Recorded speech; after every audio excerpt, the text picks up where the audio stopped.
পর্দা শুধু এক টুকরো কাপড়ের নাম না, পর্দা এটা মহান আল্লাহ রাব্বুল আলামিনের পক্ষ থেকে মুমিন নারীদের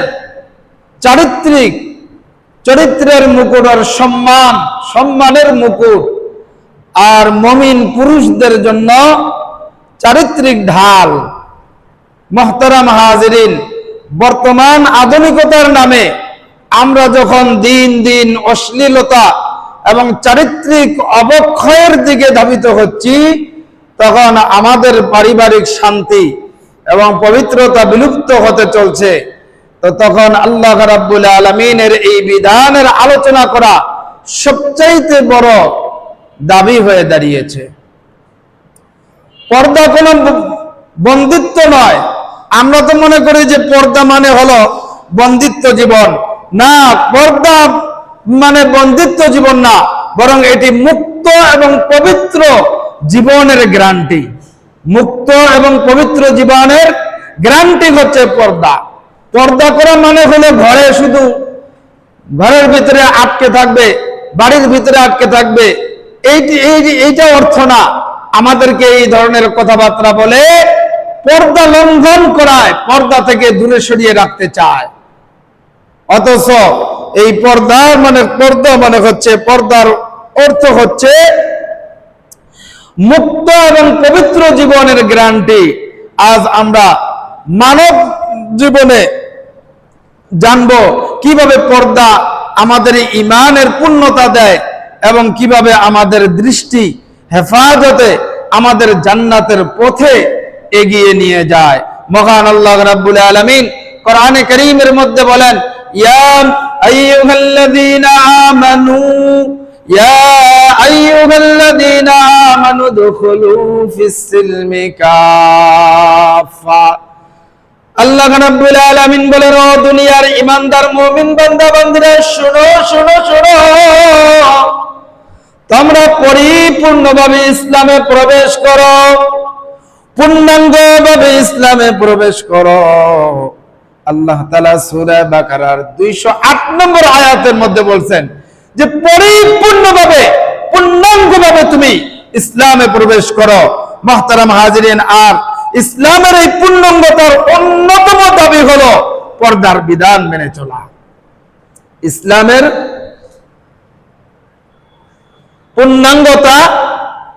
পূর্ণাঙ্গতার অন্যতম একটা দাবি, এই দাবিটি হচ্ছে পর্দার বিধান। আল্লাহ তাআলা আমাদের আজকের এই আলোচনা থেকে হেদায়েতের আলো গ্রহণ করার তৌফিক দান করেন, বলেন আমিন। এই পর্দা সম্পর্কে 1 নম্বর কথা হলো, আল্লাহ তাআলা আল্লাহ রাসূল সাল্লাল্লাহু আলাইহি ওয়াসাল্লামকে নির্দেশ করেছেন, পর্দা কেবল একটি পোশাকের নাম নয়, এটি আল্লাহ পাকের পক্ষ থেকে ফরজ বিধান। আল্লাহ তাআলার পক্ষ থেকে নির্ধারিত ফরজ বিধান। নামাজ যেরকম ভাবে নির্ধারিত ফরজ বিধান, হজ করা যেরকম ভাবে নির্ধারিত আল্লাহ তাআলার পক্ষ থেকে ফরজ বিধান, রমজান মাসের রোজা যেরকম ভাবে আল্লাহ তাআলার পক্ষ থেকে নির্ধারিত ফরজ বিধান, ঠিক তেমনি ভাবে পর্দা হলো আল্লাহ তাআলার পক্ষ থেকে নির্ধারিত ফরজ বিধান। এই জন্য আল্লাহ রাব্বুল আলামিন মুমিনের আত্মমর্যাদার প্রতীক হিসেবে আল্লাহ তাআলা কোরআনে কারীমের মধ্যে পর্দা সম্পর্কে বলেন, সূরা আহজাবের 59 নম্বর আয়াত, ইয়া আইয়ুহান নাবিয়্যু কুল লিআজওয়াজিকা ওয়া বানাতিকা ওয়া নিসাইল মুমিনিনা ইউদনিনা আলাইহিন্না মিন জালাবিহিন। আল্লাহ তাআলা বলেন, হে নবী, আপনি আপনার স্ত্রী এবং কন্যাদের এবং মুমিন নারীদেরকে বলুন, তারা যেন তাদের চাদর দ্বারা তাদের শরীরটা যেন তারা ঢেকে রাখে, এতে তাদের চেনা সহজ হবে। যালিকা আদনা আইয়ুরাফনা ফালা ইউদনাইন। এর বদলে তাদেরকে চেনা যাবে এবং তাদেরকে কেউ উত্ত্যক্ত করবে না। তাহলে এই আয়াত থেকে স্পষ্ট হয়ে গেল, আমাদের ঘরের মা বোনেরা যদি তারা পর্দা করে, পর্দার মাধ্যমে কোন পরপুরুষ তাদেরকে উত্ত্যক্ত করবে না। পর্দা করার কারণে তারা বুঝতে পারবে যে এটা একটা সম্মানী নারী, সম্মানী নারী, একে সম্মান দিতে হবে। সে সুন্দরভাবে তার পুরা দেহটাকে সুন্দর করে ঢেকে বের হয়েছে। আল্লাহ রাব্বুল আলামিন বলেন, ওয়া কানা আল্লাহু গফুরুর রহিমা, আল্লাহ তাআলা অত্যন্ত ক্ষমাশীল এবং দয়াবান। পর্দার কারণে মানুষ মানুষকে চিনতে পারে, একজন পুরুষ একজন নারীকে চিনতে পারে। চিনতে পারার কারণে তাকে আল্লাহ তাআলা ওয়াদা দিচ্ছেন যে তাকে কেউ উত্ত্যক্ত করবে না। এই বলে এক নম্বর কথা। দুই নম্বর কথা, পর্দার বিধান এবং হিজাব, পর্দা পালন করা নারী পুরুষ উভয়ের জন্য ইবাদত। মহান আল্লাহ রাব্বুল আলামিন পুরুষদের দৃষ্টি সংযত করার নির্দেশ কোরআনে কারীমের মধ্যে সর্বপ্রথম দিয়েছেন, এরপরে নারীর কথা বলেছেন। আমার ভাইরা, আল্লাহ রাব্বুল আলামিন বলেন সূরা আন-নূর 30 নম্বর আয়াত, আল্লাহ তাআলা বলেন, কুল্লুল মুমিনিনা ইয়াগুদ্দু মিন আবসারিহিম ওয়া ইয়াহফাযু ফুরুজাহুম যালিকা আযকা লাহুম ইন্নাল্লাহা খাবীরুম বিমা ইয়াসনাউন। আল্লাহ তাআলা বলেন, বন্ধু আপনি মুমিন পুরুষদেরকে বলে দেন তারা যেন তাদের দৃষ্টি হেফাজত করে, তারা যেন তাদের চোখের দৃষ্টিকে সংযত করে এবং তাদের লজ্জা স্থানকে হেফাজত করে। আল্লাহ তাআলা বলেন, যালিকা আযকা লাকুম ইন্নাল্লাহা খাবীরুম বিমা ইয়াসনাউন, এটাই তাদের জন্য অধিকতর পবিত্র পদ্ধতি। কেউ যদি কাউকে গুনাহ থেকে বিরত রাখতে চায়, জিনার গুনাহ থেকে যদি বিরত রাখতে চায়, কেউ যদি অন্যায় অপকর্ম থেকে অশ্লীলতা থেকে নিজেকে বিরত রাখতে চায়, তাহলে তাকে চোখের সংযোগ, চোখের দৃষ্টির সংযত হতে হবে আর নিজের লজ্জা স্থানকে হেফাজত করতে হবে। কেউ যদি হেফাজত করতে পারে, এই দুই জিনিসের মাধ্যমে হেফাজত করা মানে হলো তার পুরা জীবনটাকে একটা পবিত্র জীবনে রূপান্তরিত করা। এই জন্য আমার ভাইরা বন্ধুরা আমার, আল্লাহ রাব্বুল আলামিন এই আয়াতের মধ্যে পুরুষদের কথা বললেন, পুরুষদেরকে দৃষ্টি সংযত করতে বললেন, দৃষ্টিকে হেফাজত করো, লজ্জা স্থানকে হেফাজত করো। এর পরের আয়াত 31 নম্বর আয়াতের মধ্যে আল্লাহ তাআলা মহিলাদের ব্যাপারে বলেছেন, নারীদের ব্যাপারে বলেছেন। কি বলেছেন? আল্লাহ তাআলা বলেন, ওয়া কুল্লিল মুমিনাতি ইয়াগুদুনা মিন আবসারিহিন্না ওয়া ইয়াহফাযুনা ফুরুজাহুন্না ওয়া লা ইউবদিনা যিনাতাহুন্না ইল্লা মা যাহারা মিনহা। আল্লাহ তাআলা বলেন যে বন্ধু আপনি বলে দেন মুমিন নারীদের বলুন তারা যেন তাদের দৃষ্টি সংযত করে, দৃষ্টি যেন তাদের হেফাজত করে এবং তাদের লজ্জা স্থানকে হেফাজত করে। এবং যারা সাধারণত প্রকাশ পায়, যা প্রকাশ পাইলে মানুষ তাদের দিকে আকৃষ্ট হবে, এই ধরনের সৌন্দর্য স্থানগুলো যেন তারা ঢেকে রাখে। শুধু চোখকে হেফাজত করবে আর লজ্জা স্থানকে হেফাজত করবে না। নারীদের জন্য আল্লাহ তাআলা তিনটা হেফাজতের কথা এই আয়াতের মধ্যে বলছেন। এক নাম্বার চোখের হেফাজত করো, দুই নাম্বার লজ্জা স্থানের হেফাজত করো, তিন নাম্বার তোমার যে সমস্ত শরীরের অঙ্গগুলো অন্য পরপুরুষ দেখলে আকৃষ্ট হয়, ওই স্থানগুলো তুমি ঢেকে রাখো। আমার ভাইরা বন্ধুরা আমার, এরপরে আল্লাহ রাব্বুল আলামিন পর্দার ব্যাপারে অনেক কথা বলেছেন। সবগুলি বিস্তারিত ভাবে বলার মতো সুযোগ সময় নাই। এরপরও 3টি আয়াতের মাধ্যমে আপনাদেরকে আমি আল্লাহ তাআলার পর্দা সম্পর্কে নির্দেশ, ফরজ যে একটা ইবাদত পর্দা, এই সম্পর্কে আপনাদেরকে বললাম। এবার আসুন হাদিসের আলোকে পর্দা। রাসূল সাল্লাল্লাহু আলাইহি ওয়াসাল্লাম পর্দাকে ঈমানের অংশ এবং লজ্জাশীলতার বহির প্রকাশ হিসেবে বর্ণনা করেছেন। অর্থাৎ যে ব্যক্তি পর্দা করবে তার লজ্জা থাকবে, আর যে ব্যক্তি পর্দা করবে না তার লজ্জা থাকবে না, আর যার লজ্জা নাই তার ঈমান নাই। হাদিস শরীফের মধ্যে লজ্জাশীলতা ঈমানের অঙ্গ বলা হয়েছে। আল্লাহ নবী সাল্লাল্লাহু আলাইহি ওয়াসাল্লাম জামিআ তিরমিজির 2009 নম্বর হাদিস, এই হাদিসে আল্লাহ নবী বলেন, আল হায়াউ মিনাল ঈমানি ওয়াল ঈমানু ফিল জান্নাহ। লজ্জাশীলতা হচ্ছে ঈমানের অঙ্গ, আর ঈমানের স্থান হচ্ছে জান্নাত। সুবহানাল্লাহ। ঈমানের স্থান হলো জান্নাত, আর ঈমানের স্থান কোন জায়গায়? ঈমানের স্থান কোথায়? লজ্জাশীলতার মধ্যে। লজ্জাশীলতা থাকলে ঈমান আছে, আর ঈমান থাকলে জান্নাত আছে। এরপরে আল্লাহ নবী সাল্লাল্লাহু আলাইহি ওয়াসাল্লাম বেপরদার সম্পর্কে, তাদের পরিণাম সম্পর্কে আল্লাহ নবী হাদিস শরীফের মধ্যে বলেন, জান্নাতবাসীরা দুটি দল রয়েছে যাদের আমি এখনো দেখি নাই। দ্বিতীয় দলটি হলো সেই সব নারী যারা পোশাক পরিধান করে উলঙ্গ থাকে এবং অন্যদের আকৃষ্ট করে এবং নিজেরাও অন্যদের প্রতি আকৃষ্ট হয়। আল্লাহ নবী বলেন, এরা কখনোই লা ইয়াদখুলুল জান্নাহ, এরা কখনোই জান্নাতে যেতে পারবে না। যে সমস্ত নারীরা পোশাক পরেও উলঙ্গ মনে হয়, পোশাক পরেছে তো এমন পোশাক পরছে তার শরীরের যে উঁচা নিচা জায়গাগুলো আছে সব জায়গাগুলো বোঝা যায়, এটাকেই বলে পোশাক পরার পরেও উলঙ্গ মনে হয়, পোশাকহীন মনে হয়। এই ধরনের নারী যারা হবে এরা কখনোই জান্নাতে যেতে পারবে না।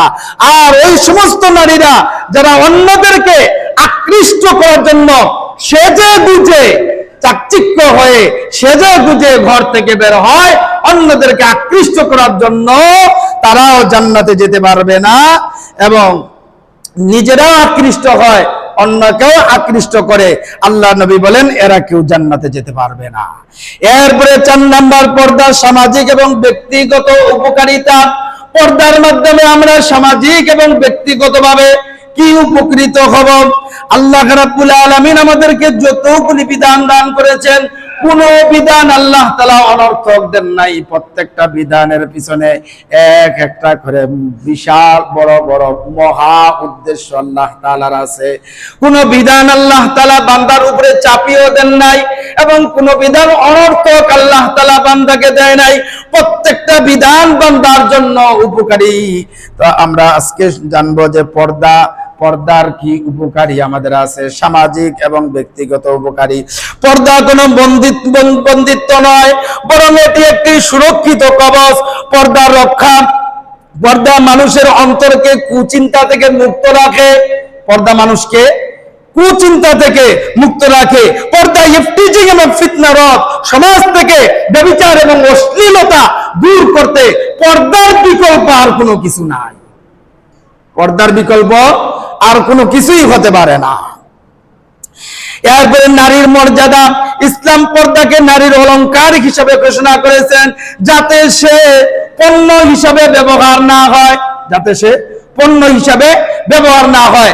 আমাদের সমাজের বাস্তব চিত্র হলো আজকে আপনার আমার মা বোনেরা, আপনার আমার কন্যা সন্তানেরা পর্দার বিধান লঙ্ঘন করার কারণে, আপনি আমি পর্দার বিধান লঙ্ঘন করার কারণে আজকে যখন আমার মা বোনেরা, যখন আমার সন্তানের কন্যা সন্তানরা ঘরের বাহিরে যখন বের হয়, তখন এক শ্রেণীর মানুষ তারা বের হয় পর্দা লঙ্ঘন করে, আবার এক শ্রেণীর যুবকেরা পর্দা লঙ্ঘন করে তাদেরকে বলে কি, ইস কি মাল যাচ্ছে রে, বলে কি বলে না? বলে কি বলে না? শুধু এইটাই নয়, তাদেরকে পণ্য হিসেবে ব্যবহার করবে না, এর অর্থ শুধু এটা না।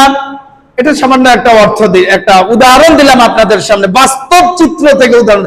আরো বাস্তব চিত্র থেকে উদাহরণ হলে কয়েকদিন আগের রামিসার সেই ঘটনা আমাদের বাস্তব উদাহরণ। এই জন্য আমার ভাইরা বন্ধুরা আমার, পর্দা নারীর মর্যাদা, ইসলাম পর্দার মাধ্যমে নারীর মর্যাদা বৃদ্ধি করেছেন। নারী যেন পণ্য হিসেবে বিক্রি না হয়, ইসলাম পর্দা নারীর অলংকার হিসেবে ঘোষণা করেছেন। আমাদের মনে রাখতে হবে যে পর্দা কেবল নারীদের জন্য নয়, দৃষ্টির পর্দা পুরুষের জন্য সমানভাবে, নারীর জন্য সমানভাবে। নারীর জন্য যেরকম দৃষ্টি সংযত রাখতে হবে, হেফাজত করতে হবে, ঠিক তেমনি ভাবে পুরুষদেরকেও নিজের দৃষ্টিকে হেফাজত করা লাগবে। এটা নারীরও দায়িত্ব, পুরুষেরও দায়িত্ব।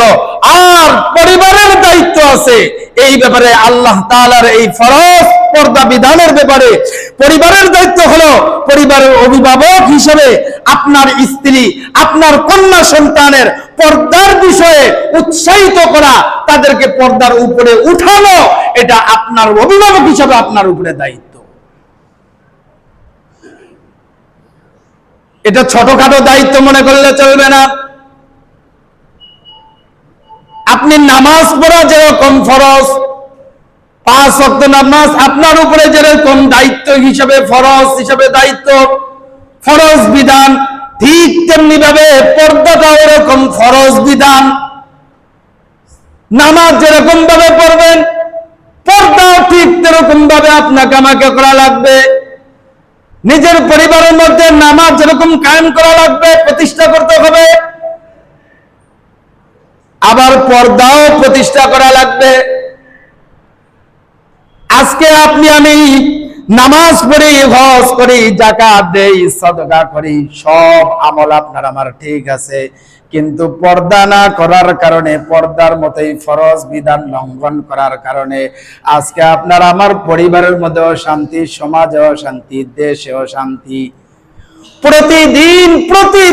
প্রতিদিনের খবর এটা।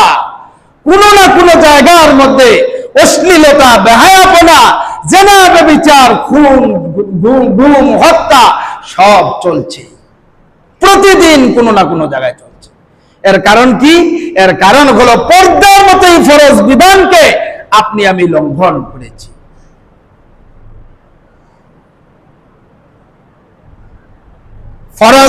পর্দার মতো ফরজ বিধানকে লঙ্ঘন করার কারণে কি পরিমাণ ক্ষতিগ্রস্ত আমরা মুসলমানরা হয়েছি আপনি একটু চিন্তা করবেন।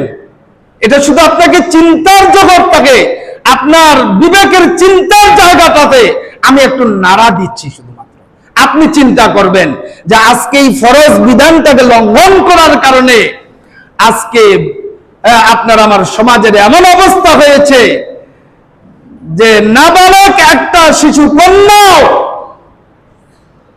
আমাদের সমাজের অশ্লীল ছেলেপেলেদের কাছ থেকে বাঁচে না, পুরুষদের কাছ থেকে বাঁচে না, তার নিরাপত্তা নাই। আজকে ঘর থেকে আপনার আমার মা বোনেরা, স্ত্রী, পরিবার, পরিজন, ঘর থেকে যে কন্যা সন্তান বের হবে, এই কন্যা সন্তান সশরীরে যেভাবে সুস্থ অবস্থায় ঘর থেকে বের হয়েছে, এটা আবার সুস্থ অবস্থায় যে ঘরের ভিতরে প্রবেশ করবে, এই পরিবেশ আজকে আপনার আমার সমাজে নাই। এই পরিবেশ নাই। এর কারণ কি? এর একটাই কারণ, সেটা হলো আপনি আমিও পর্দা লঙ্ঘন করছি, নিজের কন্যা সন্তান, স্ত্রী, তাদেরকেও পর্দা লঙ্ঘন করিয়েছি। তারাও পর্দা করে না, আপনি আমিও পর্দা করি না। শুধু তাদের দোষটা না, সর্বপ্রথম দোষ হলো অভিভাবক। যারা অভিভাবকের দোষ হলো সর্বপ্রথম, অভিভাবক সর্বপ্রথম পর্দা লঙ্ঘন করেছে। এরপরে পরিবারের সদস্যরা পর্দা লঙ্ঘন করছে, তো নারী পুরুষ পরিবারের মধ্যে আছে, উভয় দলই সমাজের মধ্যে এই অশ্লীলতা, জেনা, ব্যভিচার, খুন, হত্যা, এই সমস্ত গুনাহের অপরাধী হিসাবে আপনি আমি প্রত্যেকেই আছি। প্রত্যেকেই ধরা খাওয়া, কেউ ধরা খাওয়ার বাইরে না। বলবেন হুজুর আপনিও? হ্যাঁ, আমিও ধরা খাওয়া এই জায়গার মধ্যে,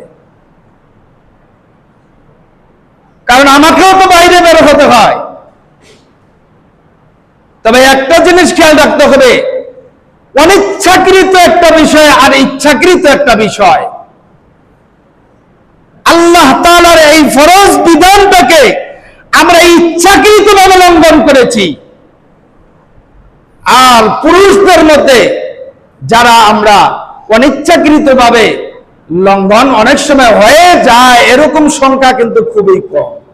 এরকম মুত্তাকি, এরকম পরহেজগার বান্দার সংখ্যা খুবই কম। অনিচ্ছাকৃত ভাবে যদি হয়ে যায় সেটার মাপ আছে, সেটার সুযোগ আছে। কিন্তু ইচ্ছাকৃত ভাবে যদি আপনি পর্দাকে লঙ্ঘন করেন তাহলে আপনার কবিরা গুনাহ হবে, সবচাইতে বড় গুনাহ হবে। আর এই কবিরা গুনার মাধ্যমে আপনার সর্বপ্রথম যে জিনিসটি আপনার কাছ থেকে দূরে চলে যাবে সেটি হলো লজ্জাশীলতা। আর আপনার লজ্জা নাই তো আপনার ঈমান নাই, ঈমান নাই তো আপনার জান্নাত নাই। আর লজ্জা আছে, আল্লাহর নবী বলেন আল হায়াউ মিনাল ঈমান ওয়াল ঈমানু ফিল জান্নাহ। লজ্জা আছে, ঈমান আছে, ঈমান আছে তো আপনার জান্নাত আছে। তাহলে আপনার আমার পরিবারের মধ্যে আল্লাহ তাআলার এই ফরজ বিধান পর্দা, এই পর্দা আপনার আমার মানার দরকার আছে না নাই? কি বলেন, আছে কিনা? পরিবারের মধ্যে শান্তি আনতে গেলে, সমাজে শান্তি আনতে গেলে, দেশে যদি আপনি শান্তি আনতে চান তাহলে অবশ্যই পর্দার বিধান লঙ্ঘন করা যাবে না, পর্দার বিধান মানতে হবে। আর এই পর্দার বিধান তখনই মানা আপনার আমার জন্য সহজ হবে যখন একটা রাষ্ট্রীয়ভাবে পর্দার ঘোষণা আসবে। কিন্তু রাষ্ট্রীয়ভাবে পর্দার ঘোষণা কেমনে আসবে? আমাদের দেশ তো ইসলামী রাষ্ট্র হলে কি হবে? নামে খাতা কলমে শুধুমাত্র, কিন্তু বাস্তবে ইসলাম নাই। মুখে শুধু বলে মদিনার সনদ, মদিনার সনদ, আর বাস্তবে আপনি আমি কাফের, বেঈমান, ইহুদি, নাসরা, খ্রিস্টান, তাদের যে সমস্ত কথাবার্তা, তাদের যে সমস্ত চরিত্র আছে, আখলাক আছে, তাদের যে সমস্ত শিখানো বলি আছে, ওগুলো দিয়েই আপনি আমি আজকে চলতেছি। সকালে এক কথা বলি তো বিকালে আরেক কথা বলি, সকালে বলি মদিনার সনদের কথা আর বিকালে বলি নাস্তিকতার কথা, বিকালে ভুলে যাই। অবস্থা তাই তো আসছে। গতকাল যা বলেছে আজকে তার ভিন্ন, আজকে যা বলে আগামীকাল আবার ভিন্ন। মুহতারাম হাজিরিন, এই সমস্ত ব্যক্তিরা আবার বলে অমুকে ইসলাম ইসলাম না, তমুকে ইসলাম ইসলাম না। আরে তমুকে ইসলাম ইসলাম না, অমুকে ইসলাম ইসলাম না, তুমি কি ইসলাম নাকি মিয়া? তোমার কাছ থেকে ইসলাম, এই জাতিকে ইসলাম শিখতে হবে। এই জাতির ইসলাম শিক্ষা করার জন্য 8.5 লক্ষ এর উপরে মসজিদ আছে, খতিবেরা আছে, এরপরে আলেম ওলামারা আছে। তাদের কাছ থেকে এই জাতি ইসলাম শিক্ষা গ্রহণ করবে। কোনটা ইসলাম আর কোনটা ইসলাম না এই জাতি আলেমদের কাছ থেকে জেনে নেবে। তোমার মতো মুনাফিক বেঈমানের কাছ থেকে ইসলাম এই জাতি শিখবে না। কথা বলেন ঠিক না? মুসলমানরা ইসলাম তো শিখবে আলেম ওলামাদের কাছ থেকে। আর সে কয়ে কি অমুক ওইটা ইসলাম না, ওইটা ইসলাম না, অমুকে ইসলাম না। কত বড় বেয়াদব হলে পরে এই সমস্ত কথা বলতে পারে, ইসলাম নিয়ে এরকম খেল তামাশা করতে পারে।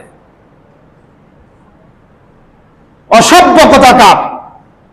ইসলাম এটা পবিত্র জিনিস, এটা আল্লাহ পাকের পক্ষ থেকে পাঠানো ইসলাম। ইসলামটা তো মানুষের তৈরি করা না। তাহলে ইসলাম নিয়ে আপনি খেল তামাশা করবেন, ইসলাম নিয়ে আপনি ঠাট্টা বিদ্রুপ করবেন, আর আপনি বলবেন যে মদিনা, একবার বলবেন মদিনার সনদ, একবার বলবেন অমুকের সনদ, অমুকের তমুকের সনদ।